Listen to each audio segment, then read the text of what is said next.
welcome everybody to another episode of the 10 Count brought to you by Bodyslam.net. And I want to say it's everyone's favorite day of the week. The pod is here. We're ready. We're live on what is it? X, YouTube, wherever we stream, we're live. And we got TripleMania coming up this freaking weekend. Mm-hmm. And will we see the dawn of a new era? Do you think, Justin, Dominic Mysterio will helm the championship after this weekend? I mean, you know my answer. We've been discussing this for 3-4 weeks now. It's Dominic Mysterio. It's his time, AAA World Champion, and then just bring in Ray. Bring Ray in right after. Like, end the night with Dom holding the title and then Booyaka Booyaka hitting, Ray coming down to the ring, and them just going face to face with Dom holding the title to just go off the air. Like, how picture perfect is that? Amazing. You have to do it. You have to do it. And it would just elevate AAA, and that's exactly what WWE obviously wants to do. So just picturing Ray and Dom face to face, ending the night, fading to black, perfection. I mean, I feel like the writing's on the wall for this weekend because we have the Judgment Day fighting. We have Finn, JD, Raquel going against Lola Vice, Mr. Iguana, and Nino Hamburguesa. So they're there. The whole Judgment Day will be hanging out. I know Roxanne is also going to be at ringside for the Judgment Day tag team mixed tag match. So is there a reason why the entire Judgment Day is wrestling and in the building the same night that their boy Dominic, the current Intercontinental Champion, is fighting for the AAA Mega Championship? I am very excited to see how this weekend turns out. I want that showdown with Ray after the match. That would be awesome. Or even if it's, not on, TripleMania and they do it later down the line, like, at least they need this to happen. At least have Dominic Mysterio hold this company with his grip and have Ray be the one to try and wrestle it away. I think it's brilliant. Zach, happy National Creamsicle Day. Love it. I did not have any creamsicles. I had a strawberry smoothie pop before I got on this pod to gas me up. I should have had a creamsicle, so I guess I messed up on that one. But yeah, man, I look at this card. We do see, a bunch of WWE wrestlers on here. Natalia's in this. Los Garza is defending the AAA Tag Team Championships. I mean, the collab's going hard. WWE is obviously pushing the gas pedal down on this brand, and I'm excited for it, man. It's got me pumped up. Yeah, there's got to be a reason why the whole Judgment Day is on this TripleMania card. We'll see what the Judgment Day has up their sleeves. You already see Dom already trying to become best friends with El Grande Americano. So maybe we'll see them working together in the beginning of that main event for the Mega Championship. And then maybe he'll backstab El Grande. I'm not sure, but there's definitely a reason that they're all together. I would be shocked if they don't somehow get involved in that main event. And then Los Garza, I don't think they're going to drop the title yet. No.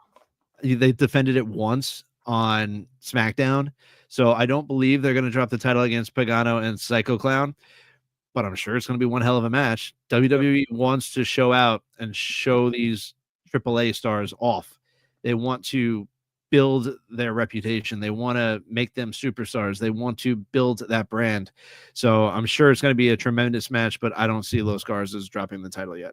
I mean, even Mr. Iguana and Psycho Clown, I think they're on this past SmackDown. Like, they're bringing them to the main stage as well. So everyone's already behind Mr. Iguana. I mean, you were popping at him when we first, really got introduced to that character. He could sell well just based off his gimmick. I think he's great in the ring, especially, I feel like he's a better version of what Santino did with the Cobra. It's just like, I think Mr. Iguana has down that gimmick very well and is just translating with the fans globally easily.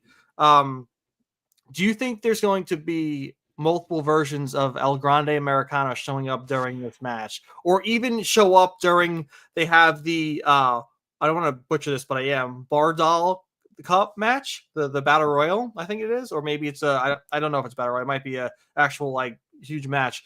But do you think we could see either El Grande Americanos 2, 3, maybe 4 show up in the main event or during that cup match? He's like Doink the Clown now. There's like 18 bajillion El Grande Americanos. I don't know. I don't think so. I think they still need to let that build a little bit, because we still don't know. Well, we don't know who it is. We have our guesses that, you know, the bruiserweight might be underneath one of those masks and his tag team partner. But I'm still just curious as to what the hell they're doing. Like, I don't understand this, where they're trying to go with the extra El Grande Americanos. I don't know if they're eventually gonna put 4 El Grande Americanos in the ring once the other El Grande recovers from his unfortunate injury. But I don't know. I don't want too much. I don't want too much outside interference in that main event.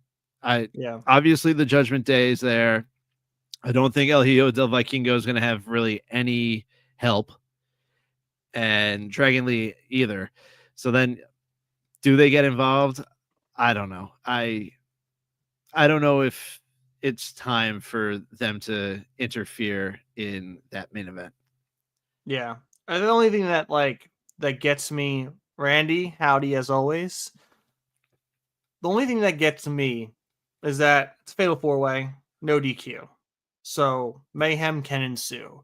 In these kind of matches, I feel like it's always a given that when there's teams involved, or people that have multiple versions of themselves are around, I feel like this can kind of create some craziness during this match. Kind of like maybe Bella Twin-esque, where one rolls out the ring and another one rolls in. I can see it happening. I really can. And it's crazy because I'm curious to know the end game of the El Grandes, like you mentioned. Is this going to be a faction that ends up just, trying to take down, lucha wrestling, lucha libre, mass wrestlers? Like, is this the goal? Is that the end goal? Do they just want to try and take over and diminish, lucha libre, which, and then, you have this big, overcoming of the, lucha libre wrestlers coming together and, taking all the El Grande Americanos out. But it's hard when you have El Grande Americano getting cheered crazily, at AAA. It's insane. Like, the guy's over, which is, I think, the opposite of what they thought was going to happen. But I don't know, man. I think there is going to be some mayhem during that match, and I think they can get away with it since it is a Fatal 4-Way match. I was just about to say, if they want to turn them heel, sure, they could try. I mean, technically he is a heel. El Grande is a heel. He uses dirty tactics to win his matches. He uses the loaded mask, but he's over in AAA. They're doing chants for him. They're singing for him.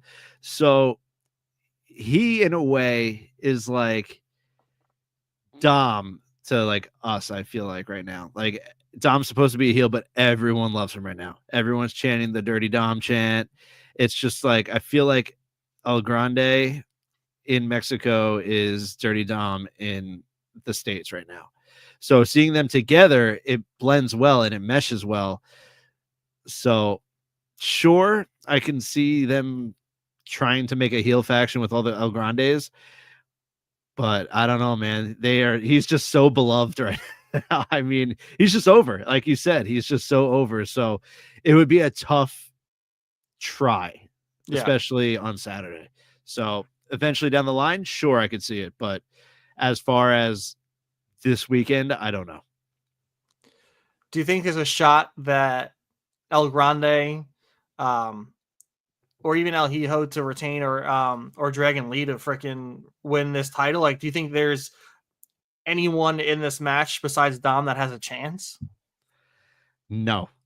I mean, to me, it's legitimately either Dom winning or El Vikingo retaining. Those are the only two options, and I lean heavily towards Dom becoming the new AAA mega champion. Yeah, I know what I want. Yeah, Yeah. it's literally like it's their biggest pay-per-view of the year. It's the first really under this umbrella now. WWE wants to make this well known, and they want this to be a success. So how else do you do it other than putting that title on Dirty Dom? Yeah. All right. And speaking about WWE guessing up some brands, I mean, you mentioned to me that there is some speculation that TNA is open to moving to Wednesday nights to compete against Dynamite. Maybe get because they're looking for a new media deal. Mhm. And if WWE's, propping them up and they want them to be the number two and go against AEW and particularly be on a brand or a channel or a network that is a WWE network, I mean, they have a shot. I mean, people's eyes are on the program. I mean, we were at Slammiversary. We saw the reaction, record breaking crowd at UBS. And I feel like they're still pumping strong. I kind of give some of that tribute to Trick Williams, likes of Joe Hendry. I they're fun to watch right now. I think they're in a stride and a huge media deal could set them to new heights, especially if they're on the same network possibly as NXT with the CW. If the USA network brings them in, I mean, I feel like the sky's the limit at this point. Yeah, it's interesting, isn't it?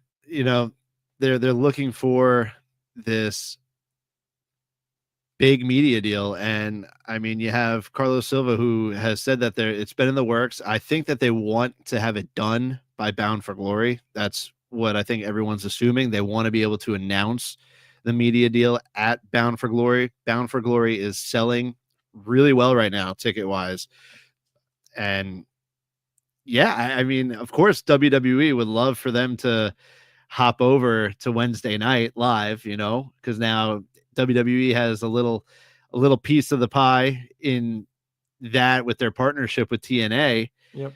Of course, they want to see TNA succeed over AEW.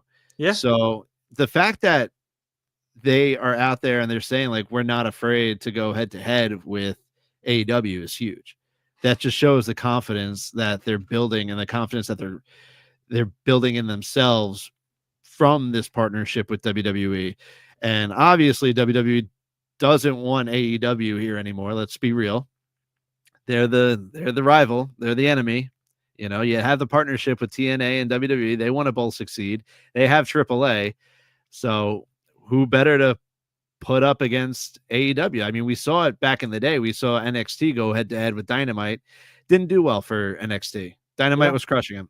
So here you go. Here's our second opportunity. You get that TV deal, whether it be on the CW or wherever else it may be, and you go head to head. We're going to give you our stars. We're still going to give you all of our NXT guys. Maybe you'll get AJ Styles on the debut live episode of wherever they premiere. Maybe you're going to have an AJ Styles match to pull the eyes away from Dynamite.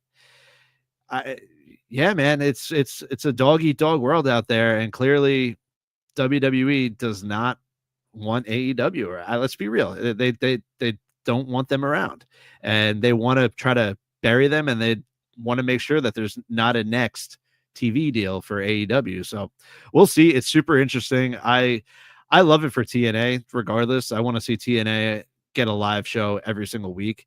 I think that would be amazing. So we'll see what happens, and we'll see, where this all leads. Yeah, it's interesting because like I feel like AEW is finally like pushing away from like the shots at WWE, focusing. I don't think we're seeing Tony tweet as much anymore about WWE stuff. I think they're finally maturing a little bit, and I'm actually liking their product. I really enjoyed Dynamite last night. There was a lot of cool things happening. There's a lot of cool things happening for Forbidden Door. Even a gimmicky match, like Cope versus I'm blanking on Stokely. Cope versus Stokely. It was just a fun gimmicky match trying to bait FTR out, which led to Christian and Edge, reuniting to now fight at Forbidden Door against Kip Sabian and Nick Wayne. So, I mean, I like the direction AEW is going in, and I don't know if that's why WWE is now pushing so hard back, because WWE used to laugh when AEW mentioned them or tried to like compete with them. The PLEs, the pay-per-views have been on different nights for the most part, but I don't know if they feel more comfortable in TNA now as a brand to combat them, to be a number 2 against them, or do they are they getting a little afraid because AEW is not focusing on them as much and, garnering a little bit more attention, and I think their storylines are getting better. At the end of the day, AEW is not going to be able to compete with WWE. It's never going to happen. The catch up is never going to be in existence. I think TKO would really have to, grind that company into the ground for that to happen. And they're a juggernaut. It's, WWE is hot. It's not as hot as it has been, but it's still hot. I don't get the need to combat against them, but I mean, hey, if they don't want them around anymore, I think it sucks for wrestlers who can't wrestle for WWE or TNA, because then they wouldn't have a spot to do what they're doing. So that's the concerning side for me. I like that wrestlers have a spot to go to, especially with AEW. The matches they put on for the most part are freaking phenomenal. But I don't want to see them go away. I think it's a good spot for people, and it's a side product for people to enjoy. Yeah, I mean, if it's not clear enough, you have next weekend, you have Forbidden Door, same night as NXT Heatwave, and there's rumors now that WWE is going to announce Bad Blood the same night as AEW's in Toronto for AEW All Out. And there's even other rumors that they're going to try to main event Bad Blood with Brock Lesnar and John Cena. So, I mean, they don't have to say anything, but it does seem pretty damn telling that WWE is trying to make it super clear that they're going to counter program AEW from here on out. It's no secret. They don't have to say it, but it's no secret anymore. There's been how many countless pay-per-views or PLEs that now have been going against each other head to head just to try to take eyeballs off of AEW. But the thing was, it was always like NXT, or like, I think was Evolution the same night, or no, it wasn't. It was Great American Bash. I think was the same night as what was that? All In. Yeah. Yep. So it's like they didn't get to that level yet of themselves counter programming AEW, and now it's like seemingly getting to that point, especially if Bad Blood does go on the same night as All In. So it'll be interesting. Do you think that with the reaction of Brock, do you think that could backfire? Like, do you think? I mean, I think WWE's obviously going to put up the numbers they're going to put up. Like, they're going to, I think they'll destroy all In if that was the case. But I don't think it would necessarily take away from All In. I think if it was, the first time you had like John Cena and CM Punk back, like we did in Saudi, like that, I would say, yeah, 100%. But I don't know about Brock and Cena. I don't know. It's weird. There's still so much backlash with Brock Lesnar. So I don't know. I think it could counter program themselves, with putting him on this card. I think that there's people that are going to like it. There's people that are going to hate it. There's no in between. It's one or the other. And unfortunately, they're willing to take the risk and they're willing to go for it. Nothing's confirmed yet, obviously, but that's where the rumor mill is spinning the wheels right now. But I just want to, I think it takes away, like, when they counter program each other, I think it hurts us, in a way to where us, the fans, like, sure, we can pull up double screen if it's at the same time and we can have them both on the same TV in like a picture in picture.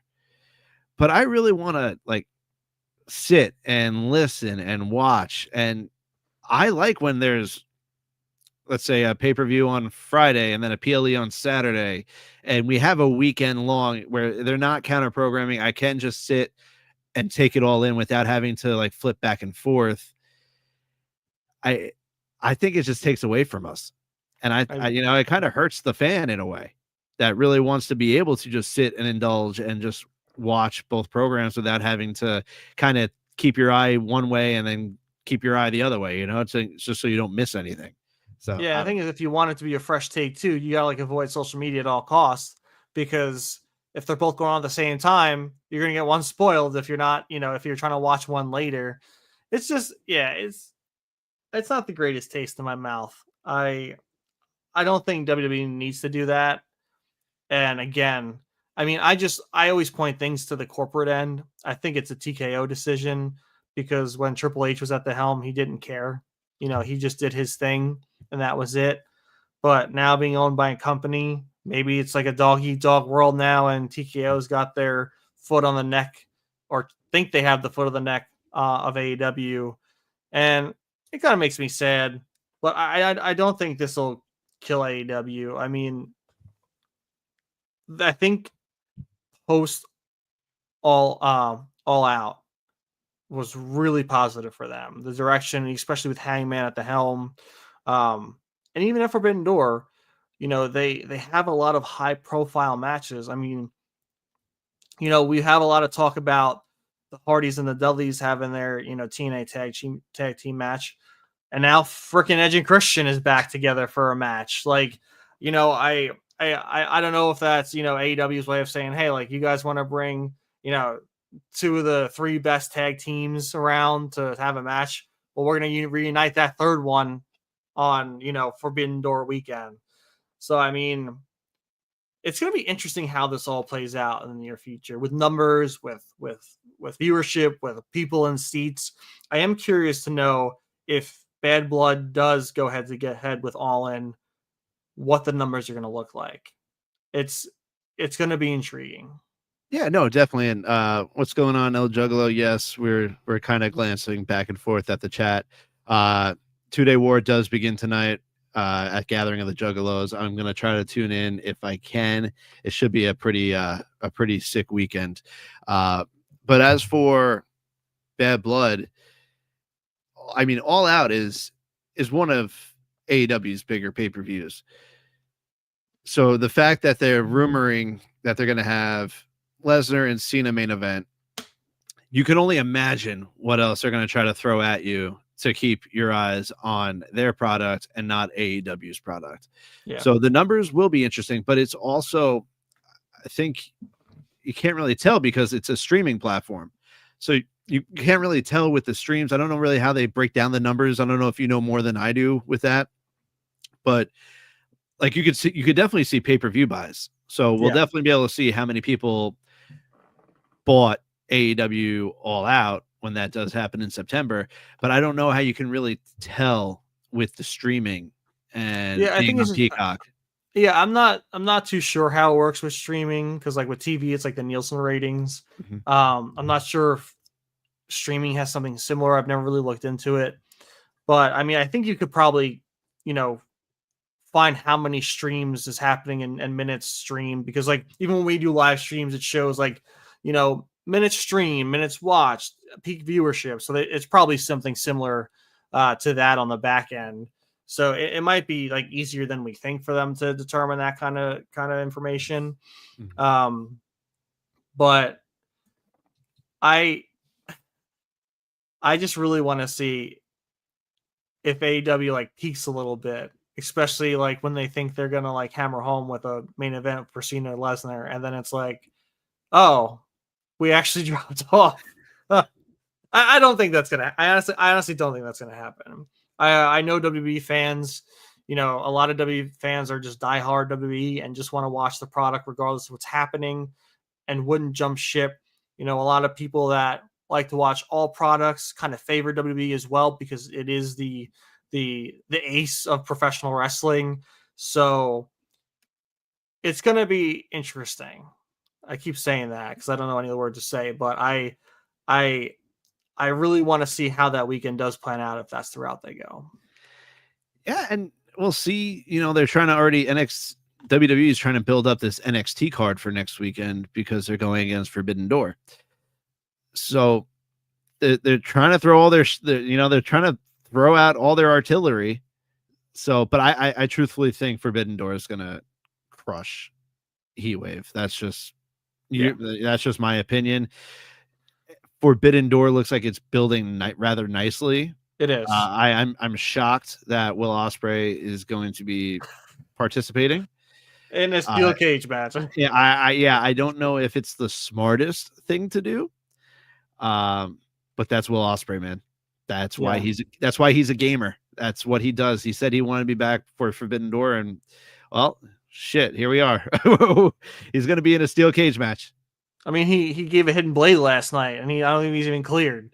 But even Swerve's injured. Swerve's knees apparently, not in the greatest spot, and him and Okada are going at it for the Unified International Championship. That I think that match is going to slam too. I mean, the card really is going to be awesome. The wrestling's going to be amazing. I think they're, like you said, I think both Ospreay and Swerve are being a little too ambitious with their bodies. I think at the end of the day, you need to take care of yourself so then you can perform longer. And a steel cage, when he's got, I think, is it a slip disc in his neck? He's not going to slow down. He's going to give it his all. And I hope it doesn't detriment him.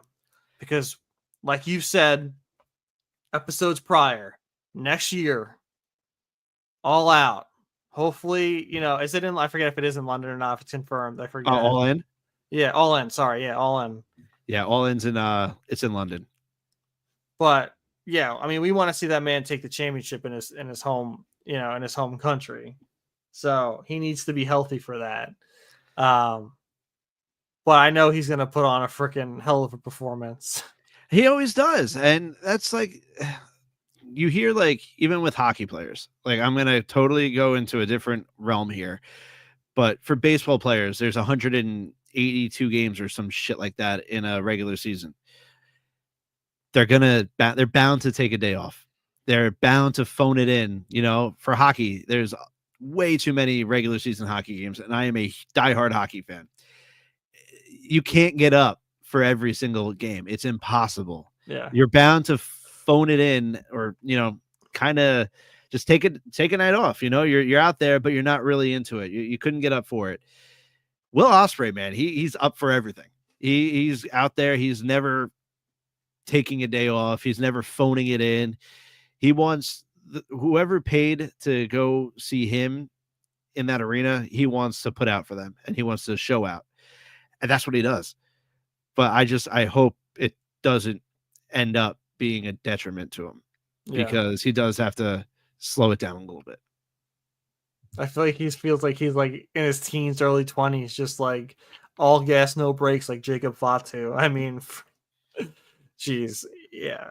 And that's the thing, like, that's why, going back to like this whole, WWE trying to possibly counter programming AEW, like, there's people we love over there. MJF, Will Ospreay, Swerve. I mean, a lot of people, hate on the Young Bucks, but they're one of the best tag teams in the world, in my opinion. The way you can see some of the sequences they create in the ring all the time, and they do this on a daily basis. I mean, they're brothers. The chemistry is insane, obviously. So they have that from the womb. But I don't want to see anything happen to that company, because I like being able to tune into what they're doing over there. And do they have the best content at times? No. But I think right now they're catching a stride that I'm actually really enjoying, back like in 2020, 2021, when I was really enjoying AEW, even over WWE, because Vince was, taking that to a, that WWE train into a brick wall, in my opinion, back then. But they are, I feel like, going back to their stride. They're not focusing on what everyone else is doing. And I love a lot of their talent over there. So, I hope Forbidden Door does better. I'm right there with you. I don't think there's a chance in hell that NXT is going to be able to top that show. Forbidden Door is one of their, most anticipated shows when they do it, because of the, how they cross brand it. And they bring in stars from New Japan and, other realms. Obviously they don't have the ability to work with TNA at this point. But I'm excited for that. I think they're going to tear the house down. And part of me thinks that if Forbidden Door does do better, then I think that's when they'll pull the bad blood card. Yeah, I feel like it's already in the works and they're just kind of waiting to make the announcement official. Yeah. But let me ask you a question. Who do you think, as a tag team right now and their current gimmicks, who are you enjoying more? The Young Bucks or the New Day? So I'm gonna have to say I'm gonna say the New Day, Okay. because the thing with the Young Bucks right now is the entrances are hysterical. Pyro's going off too early. This week they had it was like Mr. Instant Replay and Slick Nick on the Titantron.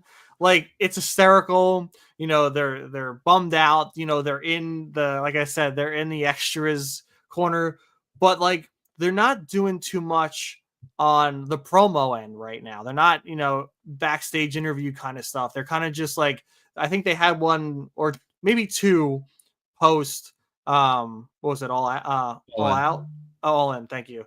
Um and that's been it, besides like their entrances and like, they're trying to figure out the EVP trigger and what to call it, and they're like the Young Bucks trigger. But to me, like, especially with the New Day, I know they haven't been wrestling as much, but to me, like, all that personality in the backstage, even with Woods with the huge hat and then coming out with the tiny ass hat the week later, the thank God for the New Day. It's just like, I don't know, like, even having Waller in the background of their mourning all the time. They've been mourning the championships for, I think, over a month now. It's just, I don't know what the New Day is doing right now. Really has me laughing my ass off. They're so entertaining. But the Young Bucks are right there. They are very close, but I am enjoying the New Day a little bit better. Yeah, I enjoyed the throwback to when Matt and Nick were on Impact, or they were in Yes. TNA, and they had, their names. I think it was 2 weeks ago. That came across the bottom. But that's one match that eventually Needs I to feel happen. like all wrestling fans. You don't have to be an AEW lover. You don't have to be a WWE lover. Like, I think everyone would absolutely love the Young Bucks versus the New Day. Even even in like the gaming universe, it's Xavier Woods and Kenny, but they always tease like the New Day versus Young Bucks. Like, I think they want this to happen, and I obviously everyone wants it to happen. It would be such a fun program to watch those two teams battle out for a championship, whatever one it is. The World Tag Team, W Tag Team, AW Tag Team, like whatever it is, I would be here for it. And that's what kind of bums me out too, because like, if WWE and AEW would, and this will never happen, and maybe in some alternate reality it does, but if WWE and AEW could cross a little bit and do some collabs, like you said, that would be insane. Even having Will Ospreay go against some of the best that WWE has to offer, even have Swerve come back, especially with how he built himself, out of WWE in AEW. Like, that man, WWE had their hands on Swerve Strickland, and they dropped the ball so hard with that guy, and he left WWE right into AEW and took that place by storm. You still hear it last night. Whose house? Swerve's house. All the whole time Okada and him were face to face. They did not stop chanting Swerve's house the entire time. I mean, the guy is on another level. The stars that AEW have, you know, really shine. And that's the thing that's kind of bummer about AEW sometimes, is that they don't have their stars facing their stars. They have their stars facing people that, might not be to their level. But again, the stride they're on right now, it seems like they're doing that, because Swerve and Okada is, big draw, big money. I mean, for the title, I can't. Yeah, it's gonna be awesome. What AEW was able to and has been able to do with Swerve will always be one of their, in my opinion, one of their greatest achievements. Obviously, we knew Swerve had the skill, had all this stuff when he was with Hit Row and he was in WWE, but I don't think, I could be wrong. This is just my opinion. The way it was going for Swerve and Hit Row in WWE, I don't know if he would ever truly have been given the chance and the opportunity that he was given in AEW. And the way he's taken this opportunity and these chances with AEW and legitimately has turned into one of the superstars of that company is truly remarkable. And it just shows how much work he puts in the ring and outside of the ring. So props to him. And, you know, he's still over as ever. Like, he kind of reminds me of like LA Knight in a way, Yeah. you know, where LA Knight, he's still as over as he's ever been. He's been over for years now. He's, at least Swerve has like won the big one, you know. LA Knight still hasn't, and LA Knight's still able to keep his momentum. But man, Swerve, I'm happy that he ended up going to AEW I am because too. like I said, I don't know if he ever would have been given the opportunities that he was given in AEW. I think if he were to ever make the jump to WWE, he'd get the same reaction as when Cody did. I think the fans would just instantly explode for him and just, you know, rally behind him. And I think he would just excel so well if he ever did that jump. He's undeniable at this point. He really made a name for, like, he took his name and put it to another level. Even like AEW grabbing Will Ospreay off the free agency, if you want to call it that. That was another huge move by them. That man, that dude will die for that company. It seems like he's just the in-ring work. I know people like try and shit on his promo skills, but his promo skills are so much better. He's improved so much. He improves every day. You can see that man probably sits in front of a freaking mirror and just promos all day to try and get better and figure out what he wants to do. Like that guy, you know, he lives, breathes professional wrestling, and he only gets better every time I see him on screen. You can even, you know, talking about Hit Row, AJ Francis over in TNA, like that dude is doing very well in TNA, especially as a heel. And he even just kicking out Casey Navarro, what was it, last week or 2 weeks ago, while the dude's on crutches. Like he knows, especially like when in that case, I feel like First Class was starting to get some, you know, some traction behind them from the fans, but like just ripping the rug and the crutches out from Casey Navarro to bring out Rich Swann to like replace him was genius. Like it, and it just like makes the crowd hate him more. Like those two guys, just imagine just being a comedy show for Hit Row on WWE all these years, and instead they were able to go out and do them and really show out for themselves and for the companies that they're in. And that's why it's not always a bad thing.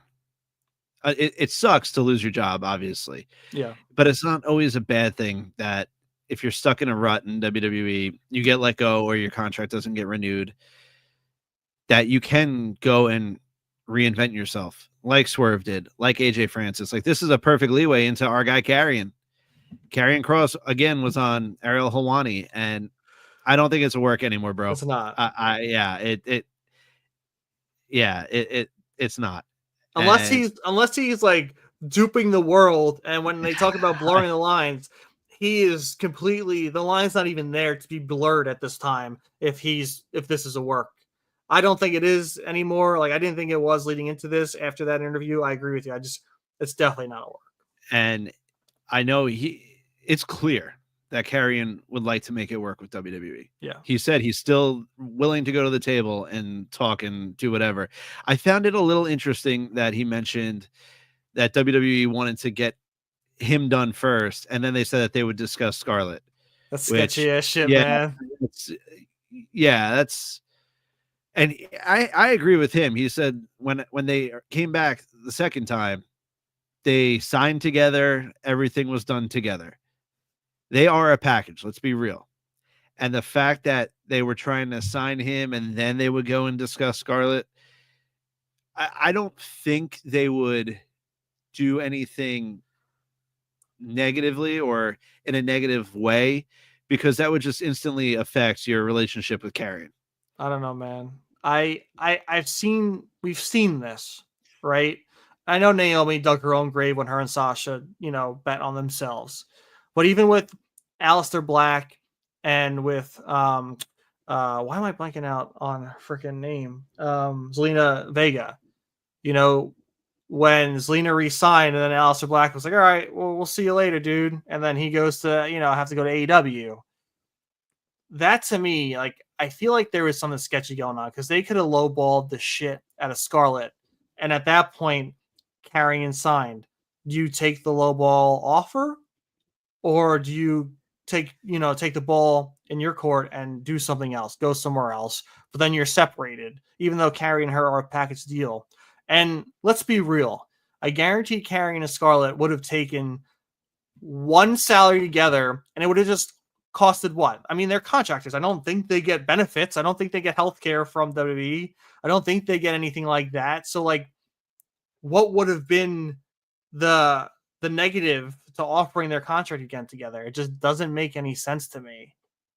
It's weird, but just back to talking about, Swerve and AJ Francis making a name for themselves and reinventing themselves. I think now that we know that this isn't a work, I think it's the perfect opportunity for Carrion.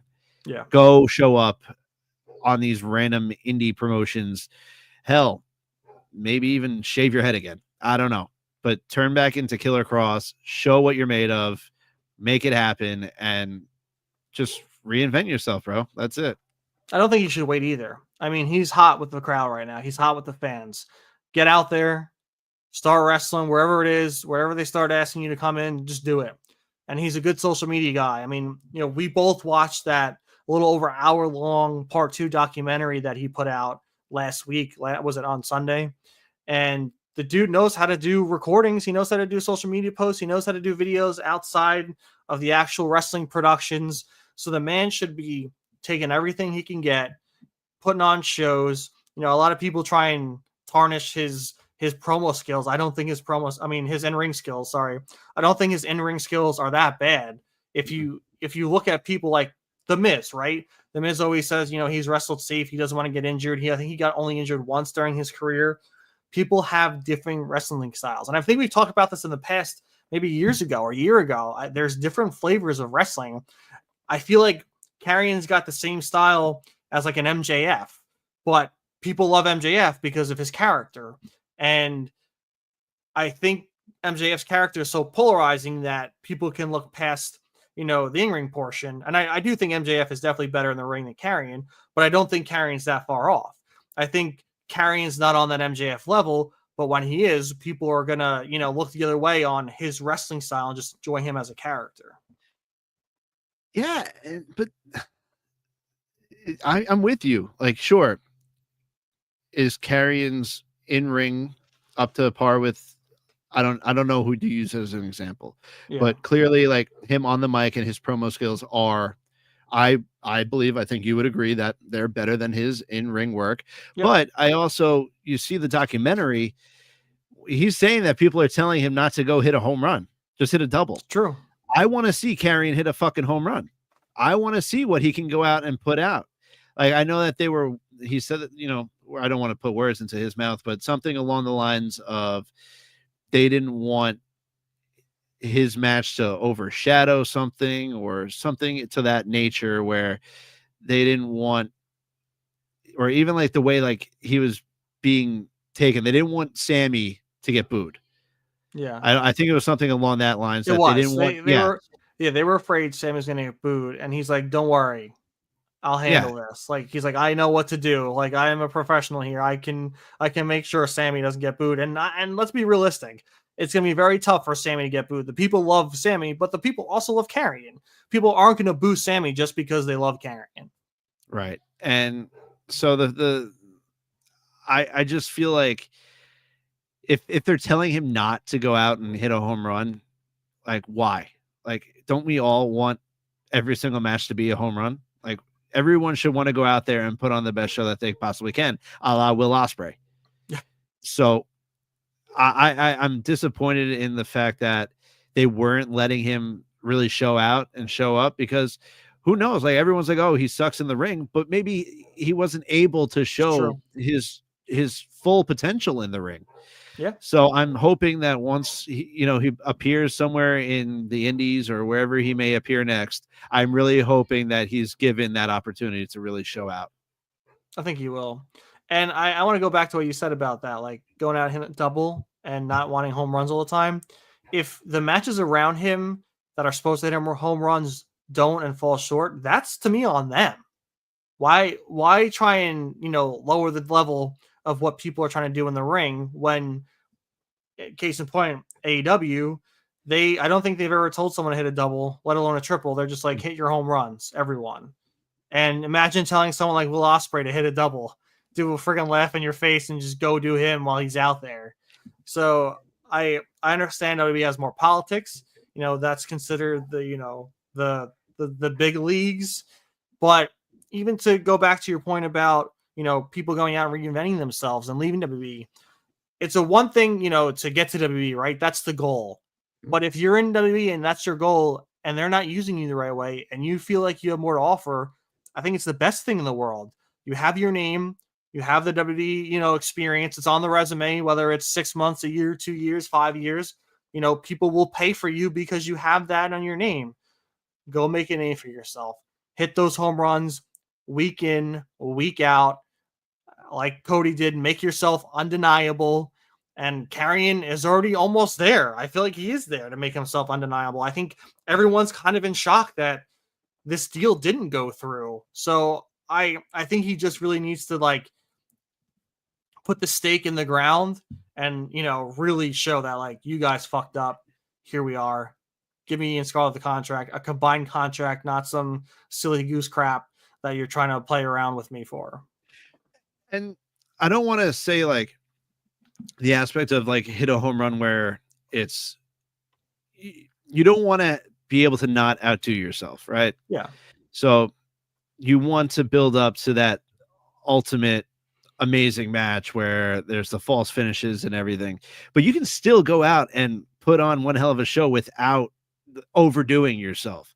So that's what I kind of mean is you don't need the main event of WrestleMania to be every single match, every single night. It's just impossible. But you're able, with the storytelling, you can still giving it your all, tell a story and build upon each step with every single match. So that's kind of where I was trying to get at with that. Yeah. No, I understood that. I get what you're saying. And I still think it's crazy. I really, I was trying to keep hope that Karrion was signed or had some hidden deal, but it's very clear.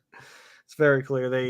There's I don't know. To me, it's just so weird to have that much attention, people chanting your name, trending on X. It's just again, that's another bad taste in my mouth. It's just, to me, I said it last week. I feel like this is corporate decisions. Karrion was always a Triple H guy. Even, Karrion even said we're here to blow the lines, and he rubbed people the wrong way during his what was it, post Money in the Bank press conference. I forget what it was. Was it WrestleMania? Yeah, it was Mania. It was WrestleMania. Yeah. But he went and apologized. He was just he's like, yeah, I'm just trying to do, blur the lines, do my job, let the man do his job. But he's always been a Triple H guy. He left and Triple H brought him back when he had the power. So just part of me thinks this is just corporate TKO bullshit. And I hope I'm wrong. I really do. But part of me kind of knows, and I feel like I knew who Triple H was pre TKO, post Vince, the guy who's been the NXT mastermind. And I do see people trying to shit on Triple H in this moment. Maybe I have too much stake in the Triple H stock. But that's how I felt about CM Punk too. CM Punk coming back to the WWE, he's just gonna, Seth said it, but everyone else was thinking about it. He's just gonna crash and burn. Look at the man now. Dude is living his best life. There's no backstage drama. He just won the World Heavyweight Championship for a minute to now still be in this, huge storyline and still be in the world title contention coming up at Clash in Paris. So I feel like I got a good vision of what Triple H wants to do and is when he's not held down by a company or his, father-in-law. So unfortunately, TKO and WWE, they're going to do what they want to do. And I just hope this wasn't a TKO kind of, shortchanging our man Carrion. Were you shocked by the lack thereof with the We Want Cross chants on Raw Yes. and even NXT? Because you had Sunday night, We Want Cross was literally the number one trending hashtag on X. So I don't know if it was because it was in Quebec and they obviously Sammy is well loved in Canada. I don't know if that had to do anything, but there were a few signs that you saw on TV, but as far as chance, God, there was absolutely nothing. Yeah, and maybe it is because they were in Quebec, but also I don't know if this is true or not, but I saw some posts that apparently they were taking some signs away that had "We Want Cross." I don't know how true that is. It might not be true at all, but that would kind of be a bummer if that was real. I don't know. We saw, the week prior the "We Want Cross" chance. So it could be because it's internationally. Maybe the international fans care more about, other superstars. We have WWE here majority of the year in, our stadiums. So I feel like we do try and press our say more. But yeah, it was a bummer. I even tweeted, I said, people start chanting, get loud, get proud. I mean, the only way we're gonna get this man back is by making sure his name isn't stop being chanted. People chanted for CM Punk for 10 years in that, in WWE, and now they're still chanting his name. They won't stop. So yeah, I don't know. We'll see where it all ends up. It's just a ride that we're gonna be on now, and hopefully we talk about it once we see him show back up wherever that may be, whether it be a few months from now. I don't know. I know he's doing a book tour, so just stay busy with that, and hopefully this all works itself out. But with that said, we are going to wrap it up. We are at the 50-minute mark. Thank you all for joining us tonight. I think we peaked around like 215 people. So thank you all so much for joining us. I just wanted to pull this up real quick. We are on ProWrestlingTees.com. You just type in the 10 Count Pod in the search bar, and you will see our official 10 Count logo tee available now on ProWrestlingTees.com. I'm still working on getting the Quick Count logo, but it keeps getting rejected by Pro Wrestling Tees, so I got to figure it out with the DPI and making sure it looks good on the shirt. But yeah, please go if you want to show us some love. Please purchase the shirt if you'd like. That'd be pretty cool to see the 10 Count tee being rocked around everywhere. Please subscribe to the Bodyslam Patreon for exclusive breaking news, interviews, podcasts, and more.